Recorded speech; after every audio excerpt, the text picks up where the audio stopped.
Module 1, we're going to be looking at an introduction to iron condors. We'll go over some of the basics and then move on to some little tips and tricks and look at some examples and show you how I set things up.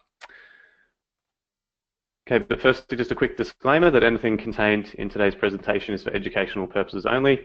Nothing should be considered an investment recommendation or financial advice. Always do your own due diligence and contact your financial advisor before making any investments. And no representation is being made that any portfolio will or is likely to achieve profits or losses similar to those shown. Make sure you check out the options disclosure documents, characteristics and risks of standardized options available from optionstradingiq.com/risks. Okay, so quick plan for today. We're going to be looking at some theory behind iron condors. Just look at that briefly, then we'll go through a sample trading plan. Some of you may already have this, but I'll just talk through, this is basically the trading plan that I've been using for many years now. Slight tweaks here and there, but this is sort of a base trading plan that you guys can take and adapt based on your own experience, preferences, and risk tolerance. Talk about how to choose strike prices and how to enter trades. Talk a little bit about how to protect against a flash crash, which is obviously a big concern for a lot of people when they first start out trading iron condors.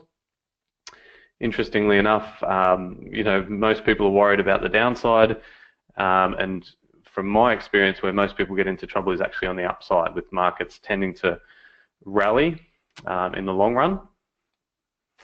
A lot of people, especially in recent years, have had trouble on the call side of their iron condors, but we'll talk about how to protect against the flash crash, because obviously that is a little bit of a concern and something that we want to be aware of and plan for. Then at the end, we'll go into my broker account and I'll show you how I analyze things and how I would set up a sample trade. So a lot of learning to get through there. All right, so hopefully you guys are fairly familiar with an iron condor, but this is sort of a basic setup. It's a neutral trade. We're selling a put credit spread on the downside and a call credit spread on the upside, and we're hoping that the stock or the index stays within that range. Now, some very important things that we're going to cover a lot in this course. We'll touch on them briefly today, but go into more detail in future modules is the Greeks. So very, very important. Delta is really the key one that we want to monitor. That's our price risk. So we don't want to take too much directional exposure. I've got some rules and strategies that I'll share with you guys surrounding Delta. And also I've got a column there called Delta Dollars, which I'm going to really talk a lot about during the course. This is one of the really key metrics that I use in my trading. And I'll go through lots of different strategies and some key rules that I use when it comes to Delta Dollars to help you stay out of trouble. Then obviously you've got Vega and Theta are the other two main ones. Vega being your volatility exposure, Theta being your time decay. Gamma we'll touch on a little bit as well. It is important, but it's probably the lowest in importance out of the four, but it is very, very important as well. Okay, so standard iron condor setup there. The idea with iron condors is that the majority of the time stocks stay within a range. Now you can see here this is a normal distribution showing that roughly 95% of the time stocks stay within a 2 standard deviation range on the upside and the downside.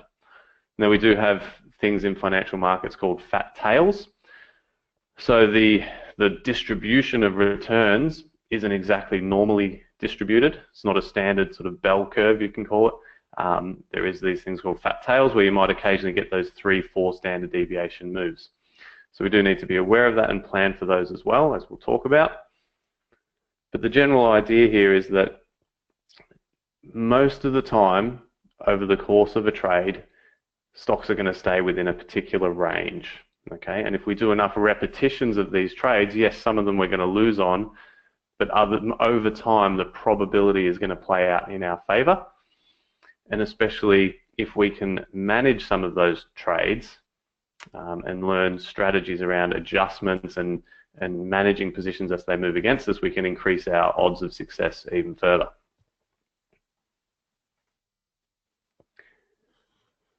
Okay, so some of you may have seen something similar. A lot of brokers have something like this. It's a basic probability calculator. You plug in the parameters of where the stock's trading, what the implied volatility level is, and it'll give you the 1 or 2 standard deviation move on the upside and the downside. And you can have also there the probability of it finishing in between the target prices or above or below. So that's something that we use as well. When we're talking about probability, looking at 1 and 2 standard deviation moves, and something that's quite important when it comes to trading iron condors. Okay, so here's a standard risk graph that we might see for an iron condor. This is typically the way that I will trade them. I'm looking for at least a 10% return on risk. So here we've got a trade that's risking roughly 18,000, and we've got just under $2,000 in profit potential, so just over or around 10%. So that's a pretty standard setup that we're going to see. Well, I would say most of you are fairly familiar with this. And then what we can do is use this base risk graph, and we can tweak it a little bit as we get a little bit more advanced, and I'll talk a little bit about that as well as we go through the course. So why do we trade iron condors? Well, they can provide consistent monthly income. As we just talked about, they can be high probability. You can be looking at, depending on your skill in terms of adjustment and trade entry and exit, you could be looking at around a 70 to 80% success rate on these trades. They're quite easy to manage.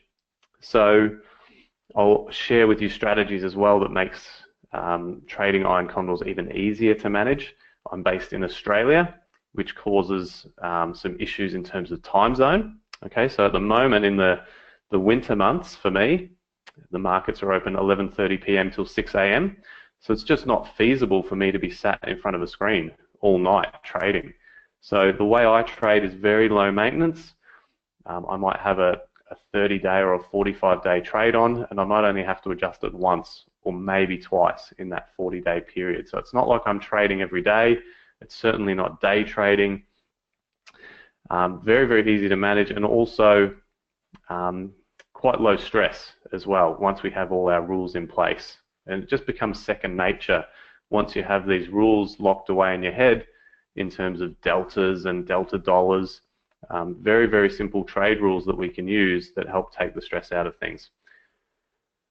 It also avoids over trading. So one problem I see a lot of beginners getting into is they trade a lot. They feel like they always have to be doing something, whereas it's not really the case with iron condors. You can have one position on over the course of a month or 2 months, and you can just manage that trade and not have to trade lots and lots of different underlyings and different strategies. You can just trade solely iron condors, or you can try to diversify a little bit by adding in a second or a third strategy. I have sort of 6 main strategies that I use, but obviously iron condors and derivation of iron condors is kind of the big main one. The other advantage is it's non-directional. So, I've found in the past that trying to pick the direction of the markets is incredibly difficult. Maybe you've found the same thing. Especially with options, if you're buying options, not only do you have to be right in terms of the direction of the market, you also have to be pretty spot on with your timing, because when you're buying options, you're suffering time decay. So you might be right on the direction, but if the move doesn't happen quick enough, you can actually still lose money. So I just found trading directionally, particularly with options, is very, very difficult. So I really like the delta neutral style of trading. You'll find the majority of professional option traders will also trade the same way, delta neutral. So another reason why it's very, very important to understand the Greeks and manage that delta and really have those rules surrounding delta and delta dollars locked away. They're short vega trades or short volatility trades, so we can profit from panics in the market. The market also tends to overestimate volatility because people are willing to pay for protection. So basically, selling iron condors is almost like writing insurance. People are willing to pay over the odds because they want that protection. we just collect that premium every month, and yes, every now and then there's a hurricane, we might have to pay out a little bit, but over time the premium that we're bringing in more than offsets any of those losses that we might suffer.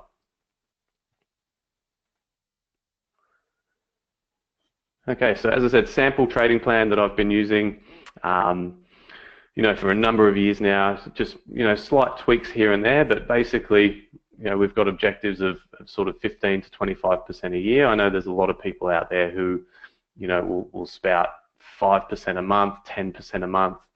It's just not realistic. I mean, yes, you can achieve those sort of returns if you have 100% of your capital invested in iron condors, but I certainly wouldn't recommend trading that way because things can go wrong at times with iron condors. You certainly wouldn't want to have 100% of your account allocated to them. I'm typically between 20 to 40% of my total account is allocated to iron condors, and I'm looking for a steady 1 to 2% return per month. Okay, it's a much less stressful way to trade. If you're aiming for 10% a month or even 5% a month, 5% a month is 60% a year. That's an incredible return. That's better than pretty much every hedge fund out there. It's better than Warren Buffett. It's, what are the chances that you're going to be able to achieve 60% a year consistently without having massive drawdowns? So that's the problem with trying to achieve those huge returns, is you're going to at some point have a massive drawdown. It's finance 101. If you're aiming for a massive return, you're taking on a massive amount of risk. And drawdowns are very, very hard to recover from, both financially and emotionally. Okay, so that's why I aim for that 1 to 2% return a month. Very important to keep a trading diary, so that's something that I recommend, or even at worst, just a trading log, so you're tracking all your trades. If you're not tracking your trades and reviewing them, how do you know what's working and what's not working and where you can improve? So very, very important. And to avoid large losses, as we talked about, drawdowns can absolutely kill you. If you have a 50% drawdown, for example, you need a 100% return to get back to break even. If you have a 10% drawdown, you only need an 11% return to get back to even. So it's vitally important to avoid large losses. Typically with iron condors, I'm trading the indexes, Russell, SPX, NDX. They're cash settled. There's no risk of early assignment. For the guys in the US, I think there's some tax advantages to trading the indexes. Occasionally I might have a small position on some stocks, but I tend to really limit that because there's just too much risk around earnings. It happens 4 times a year. Stocks can gap up or down 10%, and that can just absolutely kill your iron condor. So I tend to avoid individual stocks. I might trade sector ETFs or country ETFs. There's a little bit less risk with those ones, of those big gap movements. So, emerging markets, EEM, I might trade that. EWZ is one I've traded a bit in the past. Some of the oil stuff, XOP, OIH. But typically I'm focusing on the Russell. I definitely prefer Russell. It's my preferred instrument. I even prefer it over SPX and NDX. A lot of, again, pro traders will focus on the Russell as well. There's a lot of liquidity there. The spreads are quite good, and it's a bit easier to get fills than it is with SPX and NDX. So we've got their capital allocation 40,000. So always when I teach these classes, talk about a $100,000 portfolio and how would we allocate that. So the absolute maximum I would allocate to iron condors would be 40,000 or 40%. As I said, typically I'm somewhere around that 20% level, and then I'll add to positions, if they're moving against me, or I'm scaling into positions, up to no more than 40% of my total account. In terms of trading style, we're looking at trades between 30 and 45 days to expiry. Now, recently I've actually been going a bit further out in time. In this low volatility environment, 30-day trades, you're having to bring the strikes quite close to the money, and it's, all it takes is a very small move in the underlying, and all of a sudden the trade's in trouble. And we're going to look at some good examples over the duration of this course that will emphasize that fact. So, I've been trading out 60 days, even sometimes 90 days, and what happens is those trades move a lot slower. Okay, so we'll look at some examples of that. But, typically I wouldn't enter trades with any less than 30 days to expiry. I know there's a lot of people who, trade weekly condors, but they're just so risky. They have a lot of gamma risk, and we'll talk about that. But basically, I've heard it so many times from readers and people who email me, and they all have the exact same story. Oh, it was going great. I was making money every week. I won 9 weeks in a row, and then on the 10th week, I gave back all 9 weeks worth of profits with a big loss. So I've just heard it too many times, and also with my time zone constraints, if you're trading weekly trades, you have to be trading quite frequently. You have to be monitoring the positions. Whereas with those longer term trades, you don't have to monitor them quite as much, and they move a bit slower, and it's just a bit of an easier way to trade. All right, so in terms of entry guidelines, so the main entry guideline that I use is looking at the delta of the short strikes. I'm somewhere around 8 to 10, even 8 to sort of 12, anywhere in that sort of range, but typically sort of 10 would be about the average, somewhere around there, 10, 11. Try to open the position on a down day, so when volatility is moving higher. Just helps us with getting a bit more premium, or if there's a bit more volatility in the market, we can get the same amount of premium but move our strikes a bit further away. I'll also look at support and resistance, so if there's some really key support and resistance lines there, I might take into consideration those when looking at the strike selection. And as I said, aim to generate 10% income per trade on the capital that we're risking. So again, if we start with 20,000, I want to be looking at $2,000 in income. Now, I might close the trade early, so I might not achieve that full 2,000. One particular rule I have is if I've made 50% of the income potential in the trade, but less than 50% of the time to expiry has passed, I'll close it out. Okay, I can always re-establish a new position. So that's the starting point, the 10% income, but I might not, hold it to expire. I generally don't hold condors through the last week. It's called gamma week. There's a lot of price risk. A very small move in the underlying can see a really big change in your P&L in that last week. So I'm typically out of trades before we get into that last week. The exception might be if I have a really wide condor and it's right in the middle and it's very low risk, I may hold on to it, but very, very rarely will I hold a trade to expiry. Profit target of $1,000, stop loss of $1,000, okay? Now, adjustment guidelines, we're going to talk a lot about these, but these are some key things that I look for.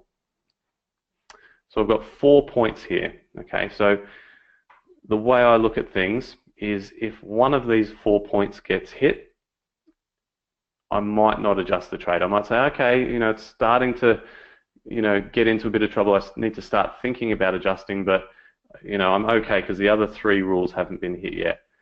But if, say, 3 of the rules have been hit, I'll definitely start to look at adjusting, okay? So those rules are the spread value. So if the spread value rises by 200%, I'm going to look to adjust. For example, if we're looking at, say, the call side, if I bring in $100 in income, if that call spread goes out to $300, which is a $200 loss, I'm going to look to adjust. And there's some math behind why that's important, which we'll cover during the course as well. But if you just keep that in mind as one of the rules, typically when I'm selling those 10 delta iron condors, I'm bringing in at least $1 per spread. So it's pretty easy. If you're selling the spread for $1, if it gets to $3, you need to start thinking about adjusting. So that's one rule. Short option delta. Now this is probably the most important out of the 4. If the short option delta reaches 20, I look to adjust. Now I have a little bit of flexibility here depending on if some of these other rules have been hit. But if it gets to 25, that's the absolute maximum I want to let it get to before I adjust. If it gets to that level, I want to take some defensive action. We'll talk about that when we do adjustments. But you can have a defensive adjustment or an aggressive adjustment. So if the delta of that short strike hits 20 to 25, I want to take some defensive action. I want to move that strike out, okay? And the reason why that's important is because losses start to snowball. after delta hits about 25. And you may have seen this before for some of the guys who've traded condors. You know, you have a market that's trending, and let's say it's attacking your call strikes, the market's just grinding up every day. Once the delta of that short call hits 25, if the market keeps going up, you know, all of a sudden, you know, the market going up 0.5%, you know, maybe a couple of days ago you might lose $100. Once you get through the delta 25, the market goes up 0.5%, you might lose $500. It starts to get bigger and bigger every day, okay? So it's a really, really important rule. And also I've got some rules around delta dollar exposure. That's another key one as well. Distance to the short strike, 3%. If we get within that level, I want to take some defensive action and move those out. And the delta dollar exposure. So we're going to talk a lot about this through the course. Really, really key rule that I look at. It just helps keep my exposure, my directional exposure, quite in an acceptable range. So the key rule here is if it reaches plus or minus 80,000. And how I got that number is it's double the capital at risk. So remember, the maximum I was risking was 40,000. If the exposure gets to plus or minus 80,000, I want to adjust. Now you can take that rule and just apply it to whatever position size you're trading. So if I'm only trading 20,000, if delta dollars gets to plus 40,000 or minus 40,000, I look to adjust. I look to bring that delta down back to closer to neutral. So that's a really important one, something that we're going to be looking at a lot through the course. Okay, so selecting iron condor strikes. When we select the strikes, there's three main considerations. First one is where to place the short strikes. We've talked about that a little bit, sort of delta 10, roughly, anywhere 8 to 12 is good. How wide to enter the spread, so that's another consideration. If we're trading Russell, do we go 5 points wide or 10 points wide or 20 points wide? Okay, so we'll talk about that a little bit. And which expiry month to choose. So are we going out 1 month, 2 months, or even 3 months, as I said I've been doing recently. So these are the three main considerations when we choose our strikes. Okay, choosing the short strike, as I said, there's a couple of ways we can choose it. Using delta, okay, so we could sell 10 delta or 15 delta. As I said, I'm usually around that 10, 11, 12 delta sort of region, okay. 8 delta's a little bit low, 15 delta's maybe a little bit high, okay. So I find that 10 to 12 is kind of the sweet spot of what I'm looking for. Another way we can look at it is by using standard deviation, so we could make sure that we're either 1 or 2 standard deviations away from the current price. And I've got a little calculator for you in Excel. If you don't have that, just let me know. I can upload that to the member page. So that's something that we might want to take into consideration as well. And we also want to use technical analysis, so support and resistance, as I said. And using a combination of all three makes sense. But you also don't want to overcomplicate things. Some traders will just sell 15 delta iron condors no matter what, and there's absolutely nothing wrong with that. So we use a combination of these three, but you might put more weight on one or the other. For me, the main factor is delta. Okay, as I said, 10 to 12 delta, and just keep it simple. Okay, using delta is the most common method for choosing iron condor strikes. As I said, that's the way I do it. That's the way a lot of people do it. Here we have a fairly standard iron condor setup. The short puts are at delta 10 and the short calls are at delta 8. Now notice that even though the calls have a lower delta, the position still has negative overall delta. This is because of volatility skew, so I'm going to explain a little bit about that. And we'll talk about that more shortly. So something that we've been seeing a lot of in the last 6 months or so, it's been a huge amount of volatility skew. Okay, so don't worry if you don't know what that is. We'll cover that and why it's important. So this is the payoff diagram for the trade, risking 8,500 for a potential gain of 1,500. So we're well over that 10% that we're looking for. So that's good. Pretty standard sort of setup. And then from here, Once we're in the trade, we use those adjustment rules in terms of monitoring the position and knowing when to adjust and how to adjust. Okay, so what if we take a slightly different approach and sell roughly 20 delta strikes? Okay, so this is what some people might do. It's not the way I do things, but let's just look at the difference and see, compare the differences. So the Greeks aren't too different. Delta's pretty similar, a little bit of negative delta. Vega is a bit higher, and so is theta. The risk reward of the trade and management of the trade will be quite different, however. Here you can see the trade's risking $7,000 for a potential gain of $3,000, so a much higher return potential. Some traders may prefer this style of trading, while others may prefer the 10 delta Condor. There's no right or wrong style.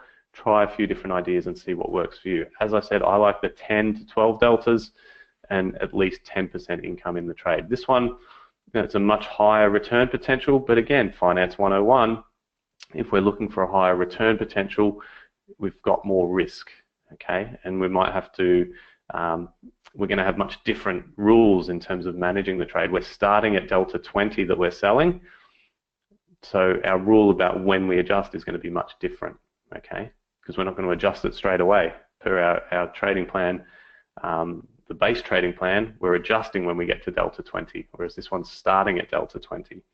So there's no right or wrong answer. As I said, try things out for yourself, see what works for you. As I said, what I like is the 10 to 12 delta. Okay, so a quick pro tip for you guys, that starting an iron condor with negative delta can be a good idea. The negative delta helps to offset the negative vega. So try and explain that if that doesn't make sense for you, but if there's a sharp sell-off, it's going to be bad for the short vega portion of our trade, but it's going to be good for the short delta. Okay, if we started a trade with positive delta, a sell-off is going to impact the position badly in terms of both delta and vega. Okay, so hopefully that makes sense. If it doesn't, don't worry, just let me know. We'll go over that in more detail over the course. Okay, pro tip number 2 for you guys. Unbalanced iron condors can be a good way to trade a trending market. For example, in recent years, the market has been rallying pretty hard and some traders have been burnt on the call side. Trading less calls than puts can help prevent this. Check it out and see what you think. Okay, this is something I've been doing recently as well because of the volatility skew. We'll talk about that shortly. So here we're selling 10 of the put spreads and we're only selling 5 of the call spreads. And because of the volatility skew that we had at the time, even though we're completely unbalanced, our delta is still pretty neutral. We've only got delta of 4, delta dollars of 5,000. So here's what the trade looks like. You can also do the opposite if we end up going into a bear market. You could sell more of the call spreads and less of the put spreads if you're worried about the downside. Okay, so this is something I've been doing, particularly this year, both because of the low volatility, the volatility skew, and the market's trending upwards, is we sell less of the call spreads. And we find as the market rallies, we don't get into as much trouble on the call side, which is something that people have struggled with in recent years. Okay, some traders like to set their short strikes based on standard deviation. For example, using our standard deviation calculator, we input the parameters for Russell. So price at the time was 12.45, implied volatility was 18.67%, and the expiry date was November 17th. So I'll upload this spreadsheet for you guys that you can use. You basically just input the 3 values into those cells in yellow, and it will give you the 1 standard deviation move to the upside and the downside and what percentage move that is. And then that can help you generate or decide which strikes to sell. Okay, so that's another way to do it. We can see that a 1 standard deviation move would be around 80 points up or down. So placing the short strikes around 13.25 and 11.65 gives a roughly 68% chance of a successful trade. Note that delta can be used as a rough guide to probability. Okay, if you want to work out a 2 standard deviation move, you just take the 80.7 and multiply it by 2. Pretty simple. Okay, the other thing to do is use technical analysis, use support and resistance. Markets have been at all-time highs recently, so there's not resistance that we can use, but we can definitely use support. So here we can see some clear levels of support on the chart, and it makes sense to place our strikes below those levels. Okay. Also, the moving averages, I'll use those a bit as well. We find those can provide support at times as well. So how wide should we set the strikes? It depends on the instrument being traded. Russell, we might be 10 or 20 points wide, whereas SPX might be 25 points wide. For Russell, 20 points wide means you are trading half as many contracts. This might be advantageous if commission costs are a big factor. Okay, so I trade 20 points wide so that I can trade less contracts and I pay less in commissions. 10 points wide or 20 points wide are still going to perform fairly similar. Okay.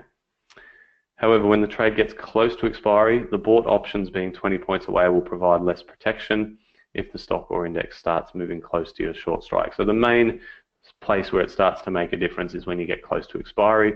As I said, I tend to not hold them too close to expiry in any case.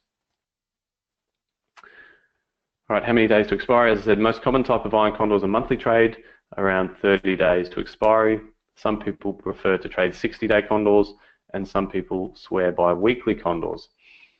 The main thing you need to know is that the shorter term trades will fluctuate more quickly and will require more trade management. With longer term trades, traders do not need to react as quickly. So I prefer the longer term trading at the moment. So I'm 60 days out, sometimes even 80 to 90 days out, okay? So people who are maybe working full time, can't be, trading all the time, similar sort of time constraints, might prefer to do those longer term trades.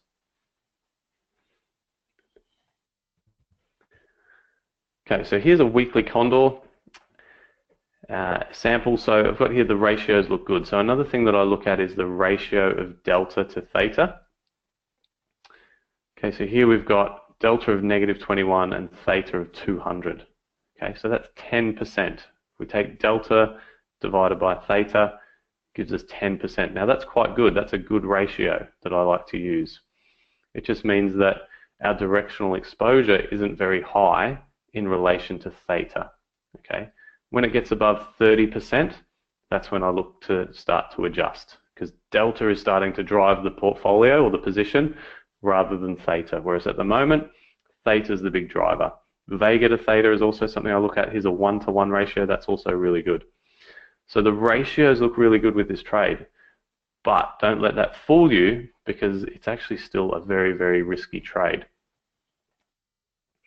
So as we can see here, we've got our standard 10% income potential, or just over, but on the upside, we've got less than 3% margin for error, and on the downside, only 4 and a bit. Now, with a week to go, if the Russell's up 1.5% tomorrow, this trade's going to lose big, okay?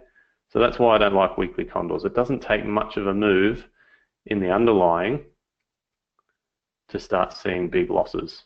And we'll look at some really great examples of that in the course. We compare that to a monthly condor. Okay, so the delta is the same, but theta is much lower, so our ratios are a lot different, but this trade's actually less risky in terms of price movement. Okay, so we've got to look at ratios as well. Now gamma is -1. If we go back to the previous one, gamma here is -4. So as I said, gamma is probably the least important of the Greeks that we look at, but it's important in terms of timing. So the closer you get to expiry, the more gamma risk you have. And gamma risk just is basically price risk. It just means with this trade, we've got high gamma, so a very small move in price is going to have a big impact on our P&L. Whereas with the monthly trade, we've got a low gamma, so a small move in price isn't going to have much impact on our P&L. Okay, really, really important concept to understand. So the difference between weekly and monthly condors, you don't need to react as quickly with monthly condors. Ratios, the Greek ratios on the weeklies can be deceiving, so don't get sucked in by that thinking, oh, the ratios look good, my delta's really low, my theta's really high. You've actually got a lot of risk because of that gamma, so keep that in mind. With the longer term trades, you can be a bit more flexible in terms of, waiting to adjust. Whereas with those shorter term trades, if you don't act quickly, you can get into trouble really, really fast. Whereas the longer term ones, you can be a bit slower, you don't have to react quite as quickly. You have a bit more flexibility with your adjustments. As I said, 80-day, 90-day condors are also something that I've been doing. So it's different strokes for different folks. Everybody's different. Everyone's going to have a different risk profile, a different preference, okay? The longer term ones are, again, they're going to have different Greek ratios, okay? Longer term trades are going to have a much higher vega and a much lower theta. Time decay doesn't really start to kick in towards the end, but the trade just generally moves a lot slower. Okay, so here's an 80-day condor. Again, similar risk profile in that we're generating our 10% income, roughly $2,000 on 18,000. But look at how far away our strikes are. We're 11% on the upside, we're 15% on the downside. So a 1% move tomorrow is going to have very little impact on this position, okay? Whereas it's going to have a massive impact on that weekly position. Okay, so here's a standard 80-day condor setup. We look at the ratios. Delta's pretty flat, it's only -10, but it's 25% of theta. It's a very high delta theta ratio, but that's okay because it's a longer term trade. Now, I don't want you to worry too much about the ratios. Might be a little bit too much to take in this early in the course, but this is just something that I look at, something to be aware of, okay? All right, so pro tip number 3 for you guys, mentioned it a couple of times today, but the further out in time you go, the slower the trade will progress. In other words, a 4 to 5% move in the underlying might see traders needing to adjust a monthly condor, but an 80 to 90-day condor may still be okay. And as I said, weekly condors move very, very quickly and leave very little chance for adjustment, okay? All right, a couple more slides to go through, and then we'll take a look at some examples. So just another quick rookie mistake that I see a lot of people making while entering an iron condor after a sharp sell-off. Might seem like a good idea due to the volatility spike. Everyone waits for these volatility spikes to enter condors, but many times I've seen this lead to losing trades. In recent years, we've seen many V-shaped bottoms with sharp rallies after some panic selling. If a trader was to enter an iron condor at the bottom of the market, the call spreads would quickly come under pressure during a sharp reversal rally. So one other thing I've been doing over the last couple of years is just being quite mechanical rather than trying to time the market and trying to pick those volatility spikes. I'll have a period where I'll just go and every Monday I'll enter a condor, okay? And then just, I try to just be really mechanical about it, not try to time the market, not trying to pick when it's going to be flat, when it's going to be trending. Just really mechanical. Every Monday go open a new condor, and it has worked quite well. All right, so protecting from a flash crash, obviously something that's a concern. And to be honest, there's no fail-safe way to protect against a flash crash or a severe bear market. However, one thing that you can do if you're concerned about that is buying some deep out-of-the-money puts, which can provide some protection. It won't prevent losses, but it can help stem the tide until things settle down. Typically, traders will purchase a put around delta 2 to 4 and pay no more than about $2 per contract, okay? So I'll show you what that looks like. So here you can see we've got our standard iron condor structure. That purple line is sort of midway through the trade. You can see that if the market tanks, our losses aren't going to be as severe on the downside. So you can see on the upside, if the market's up 10%, we're down $6.5 grand. If the market's down 10% on the downside, we're only down $2 grand. So that's one thing you can do to protect yourself. You're still going to have losses. If the market's down 10% overnight, of course, you're going to still have losses, but it will protect you to some extent, okay? All right, so we've covered a huge amount already in a short space of time, and I know some of you are probably feeling a little bit overwhelmed, but don't worry, we're going to go over this stuff multiple times through the course. And now I want to just take some of that theory and put it into practice. So I'll show you exactly what I do when trading these things. Again, none of this is trade recommendations or anything like that. I'm not telling you to go out and enter this trade tomorrow, because obviously I'm not going to be providing updates or anything like that. But what I do, this is Interactive Brokers is the account that I use. So what I do is I have a tab for each of the Russell months. Now, every broker is going to be different, but if anyone here uses Interactive Brokers, you might pick up a few tips. So what I do is I'll go in here, I'll add all the options. Unfortunately, they changed things around recently. You used to be able to just highlight the ones you wanted to add and add them. Now you kind of have to do it either one by one, or you have to go add all, which is quite annoying. But let's say we're looking at November, 57 days to expiry. I'll go in and I'll add all of these options. Okay, so here we're looking at all the Russell options. Now some of these I don't want, I'm not interested in. So the 650 calls, they're all Delta 1. I'm not interested in any of them. I want to get rid of all these ones. So I'll get rid of everything down to about there. And I'll delete those. So that gives me all of these call options here. Also the really deep out of the money ones I'm not really going to be using. The deep out of the money puts I'm not going to use.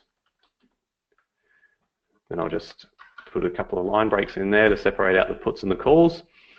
And also the deep sort of in the money puts I'm not going to use as well. So I just go in and delete those. So there's my starting universe of options that I'm going to be looking at. So when I want to come in and decide which strikes I'm going to be selling, I'm looking at delta. So the 1520 is trading at delta 9.3, 1510 is trading at 12.5. So I'd probably look at one of those two.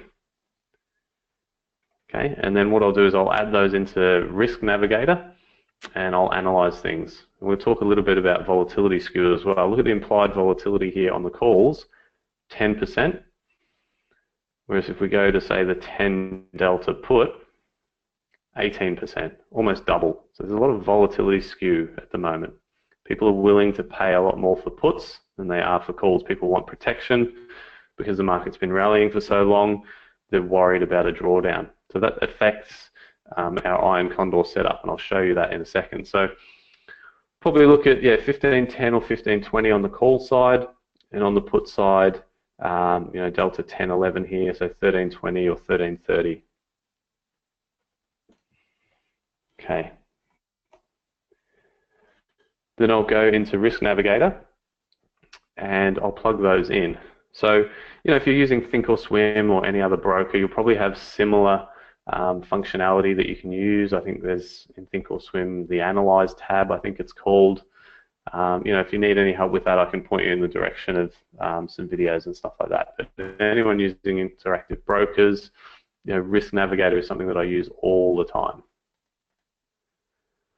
Okay, so I'm going to add in the vertical spreads. So I'll choose the expiry month. The puts, we were looking at, another weird thing about Interactive Brokers is you've got to kind of do it backwards. It assumes you're doing a debit spread rather than a credit spread.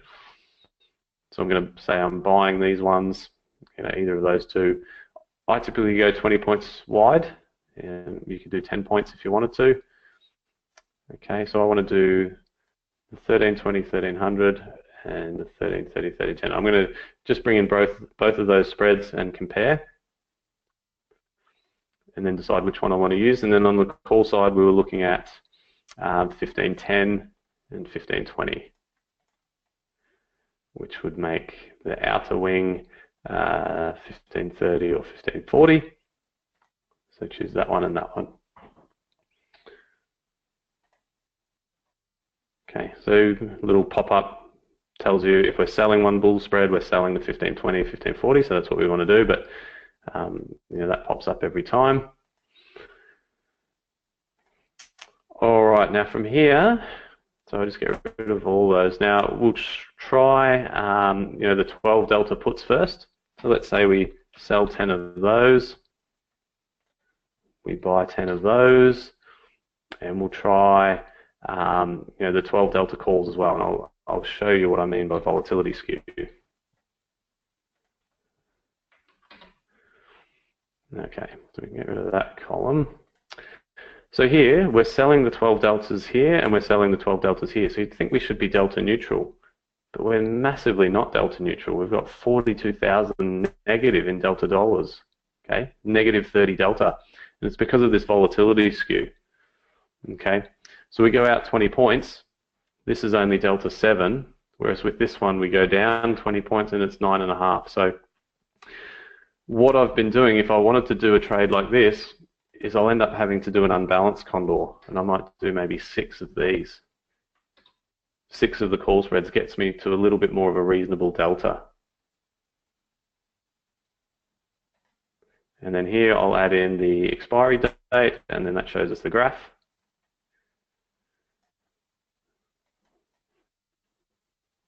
So because of these differences in implied volatility, 17 versus 10, our calls are only 5% away, whereas our puts are nearly 8% away. So what I tend to do is I tend to want it to be a little bit centered. So I probably wouldn't trade the 15-10s. And again, we're in an uptrending market, so I don't want to be too close on the call side. You know, if we did 10 of these, we're still going to be skewed, but a bit less so now. So we're trading the 9 delta on the call side, gives us 5.5% as opposed to 7.5%, so a little bit more central. You know, if I wanted to be completely neutral, I'd come in here and I'd do maybe 6 of these, and look at that, delta of 1, delta dollars 1,000, basically perfectly neutral, and that's a really good starting position. We've got $2,000 in income potential. We're risking 18,000, so we've got greater than 10% return potential. So that's kind of a sort of trade that I would be happy looking at. Okay. Now delta dollars, in terms of calculating that, really simple. We take the overall position delta, which is 1. Well, it's actually probably a little bit less than 1, and we multiply it by the underlying price, 1440. Okay, gives us our delta dollars. So for a trade like this, risking 18,000, if delta dollars gets to plus 36,000 or minus 36,000, that's when I'm going to look to adjust.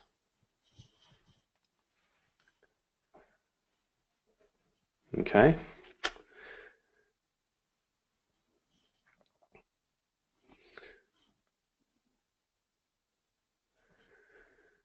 Yeah, so obviously, you know, volatility is quite low at the moment, so we want to be careful with our short vol trades, definitely.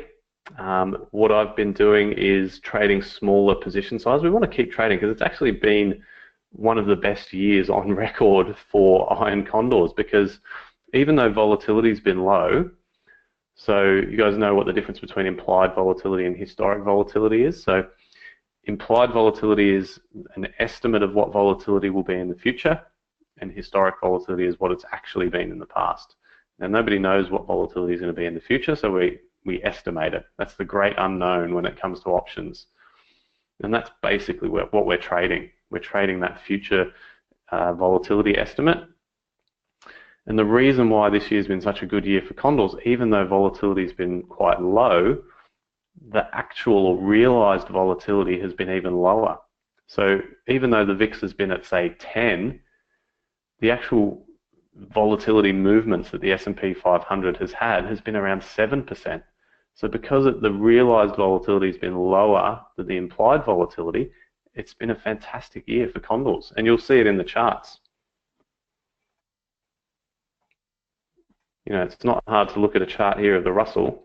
We'll go back to the start of the year and see why it's been a good year for condors. We've traded just in this massive range, up and down, sideways. Actual volatility has been very low. I think I saw recently on the S&P 500, it's actually been as low as 5%, even though, you know, people are saying, oh, the VIX is at 10, it's really low, volatility is going to have to go up.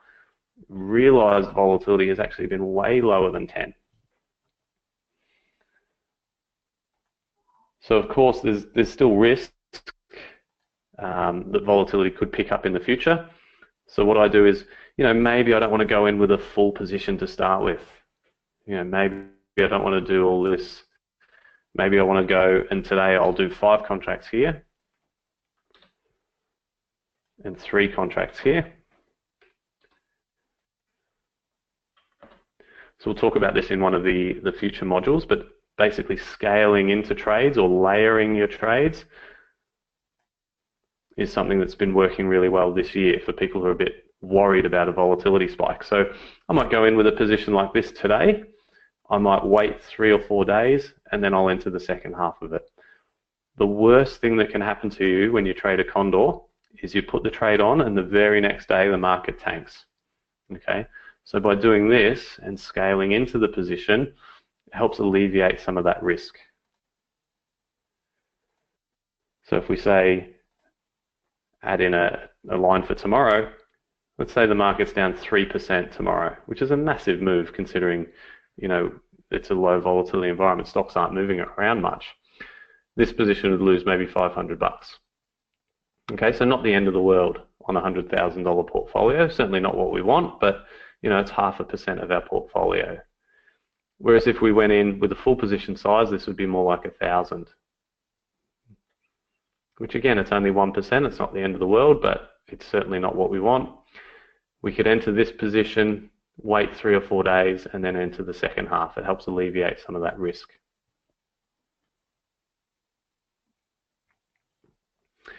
The other thing you can do is diversify. So, you know, the Russell is a broad index. You know, it gives you a good exposure to the general stock market. So, you know, if you have something on the Russell and something on Apple, they're both going to perform pretty similar. It's not really diversification. You know, if the market tanks tomorrow, Russell's going to go down, Apple's going to go down. Correlation's going to go to 1. Doesn't matter how many different stocks you're trading, correlation goes to 1 in a down move. Everything goes down. Okay, so they're all going to move pretty similar. So another thing you can do is diversify by trading things like oil, you know, gold potentially. I'm not a huge fan of trading condors on gold. The implied volatility is really, really low, and I find that the actual price movement in the underlying moves around a lot, so you don't get compensated for that low level of volatility. But XOP is a good one. So crude oil is going to have a low correlation to the general stock market. So XOP, OIH, you know, emerging markets potentially as well. Although that's going to perform fairly similar. It's going to have a reasonable correlation to the S&P 500 or the Russell. You know, if the Russell tanks, chances are emerging markets are going to be tanking as well. But yeah, try and diversify a little bit. Currencies as well. Yeah, you can do currencies. But again, the volatility is really, really low on the currencies. So you maybe don't get compensated for that level. I'll give you guys a quick couple of tools that I use that are really, really helpful. So iVolatility.com. You can go services, basic options, or you just click on one of these graphs here. Basic options page.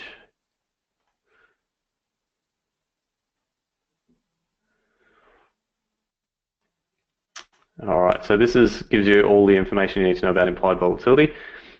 You know, don't worry too much about any of these tables. What I mostly look at is this volatility chart here. If we click on this,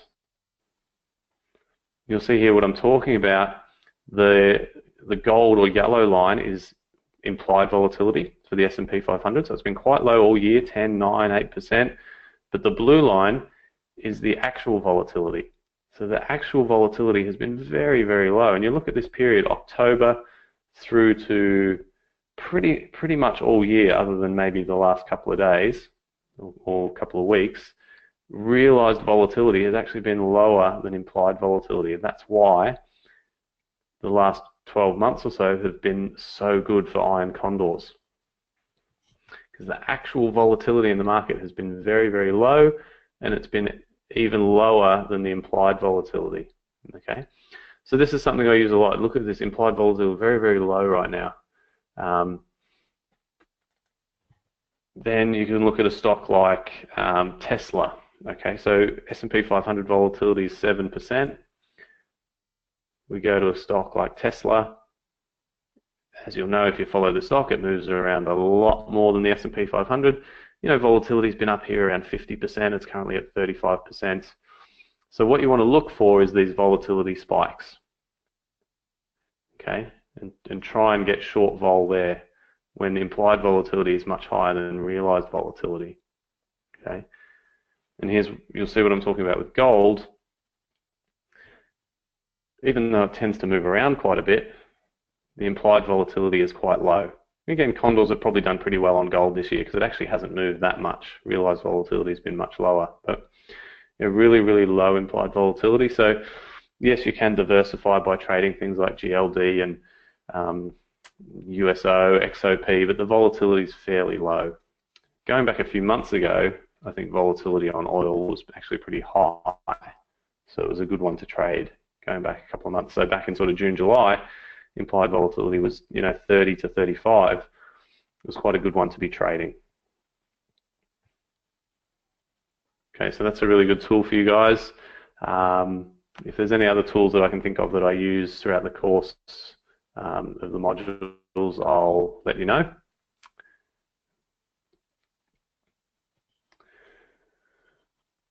All right, so we've covered a heap today. I hope you haven't been too overwhelmed. But sorry, I see one question about us, the negative delta. So let me just talk about that. So if we go back here, let's say we start a position with a little bit of negative delta. Okay, so delta of -4, delta dollars -5,000. The reason this can be a good idea to structure your condors like this is, what happens if the market goes down? Okay, volatility generally goes up. Okay, we've got negative vega, so with volatility going up, that hurts us. Okay, but it's offset a little bit because we've got negative delta. So what happens to a position with negative delta when the market goes down? It benefits. So we're kind of offsetting. So hopefully that makes sense. So that's one thing I do a little bit of as well. I don't want to start with too much negative delta. I want to be fairly neutral, but I don't mind starting with just a little bit of negative delta. And if it makes a quick move down, a really big move down, this is going to pretty quickly flip from negative to positive anyway. But that's what I was referring to as well. Yeah, condors are always traded as credits, so we're bringing in premium for trading them. So the money gets credited into our account, but we keep that money, and then if the trade expires worthless, it's a good profit. If it starts to move against us, we might have to buy it back for more, which means we're losing.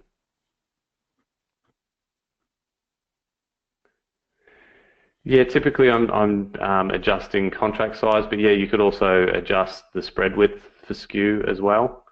So you could go 20 points wide on the puts and 10 points wide on the calls.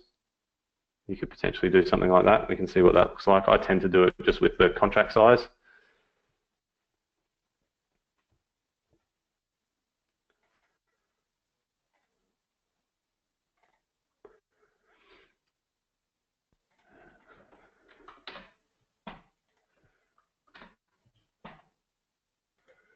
So we could do something like that. Pretty much the same thing. You've still got the same lower risk on the upside, same income potential. So very, very similar. Yeah, we typically want to have implied volatility higher than historic volatility. Yeah.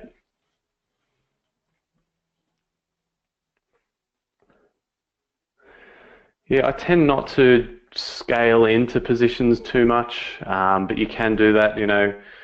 For example, we look at the Russell chart. It's pretty overbought right now. Maybe you want to leg into it, sell some call spreads, wait for a little pullback, and then sell the put spread. So you can do stuff like that. If you've got a strong directional bias, I tend to just keep it simple and just try to be pretty delta neutral.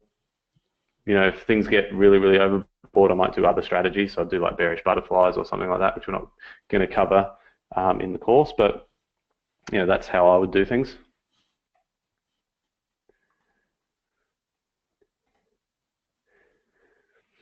Yeah, so I think when we do the adjustments module, there's about 10 different methods for adjusting. So some of them are, what I call defensive adjustments, where we're moving the under pressure side away and playing defense.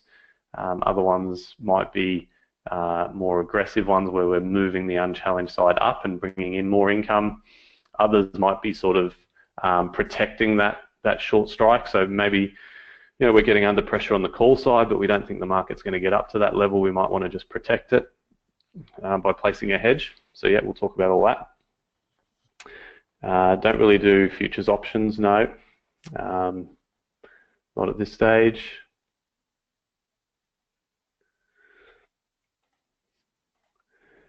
All right, so the problem I'm finding is that doing 30 to 60-day iron condors on the Russell is that setting the short strike about 7 to 8% away means it's harder to get more than $1 unless it's 20 points wide. Yeah, exactly. It's the same thing. It's, volatility is very, very low. So while you want to keep trading, it is pretty hard at the moment. Russell volatility, this is the lowest level we've seen in a long, long time. So, while you don't want to time your trades too much, you want to be a little bit mechanical.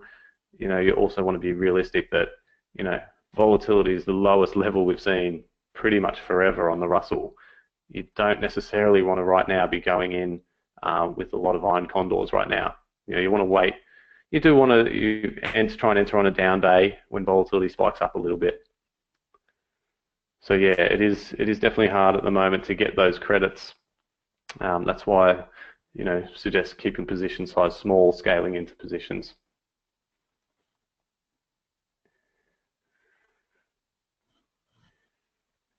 Did I trade through 2008 crash, and if so, how did it go? Yeah, obviously, pretty difficult time in the markets.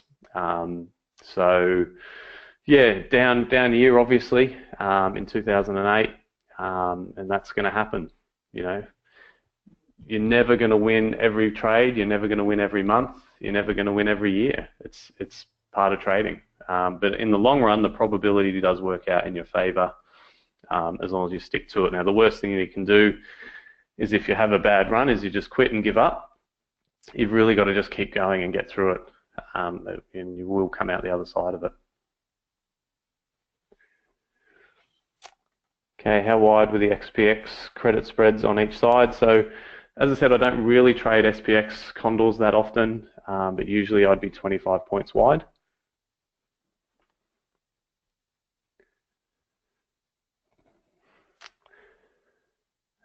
We can trade further out and collect more premium when volatility is lower. I'm not sure I agree with that.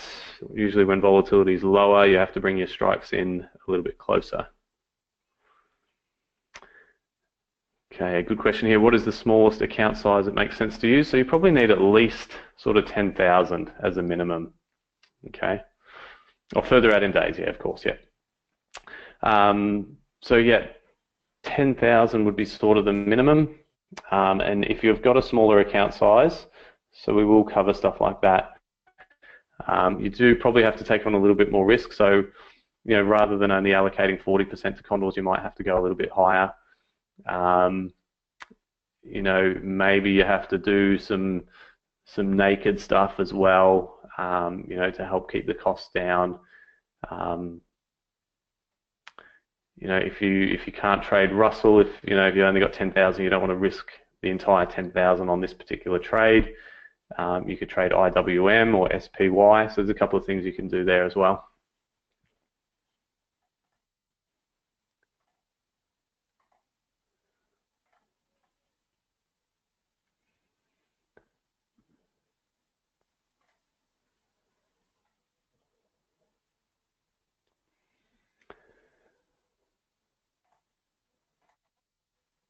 Okay guys, well that's it for today. As I said, lots of information that we've covered there. Don't worry too much, we're going to be going over this stuff again. And when we look at Module 2, we're going through lots of examples, so you'll see this stuff in practice. Any questions in the meantime, please shoot them through on email. Always happy to answer those. And look forward to chatting in a couple of days.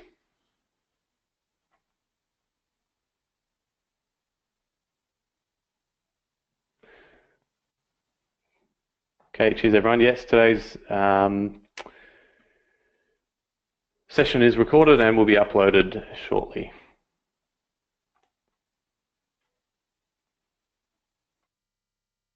Okay, guys, talk soon.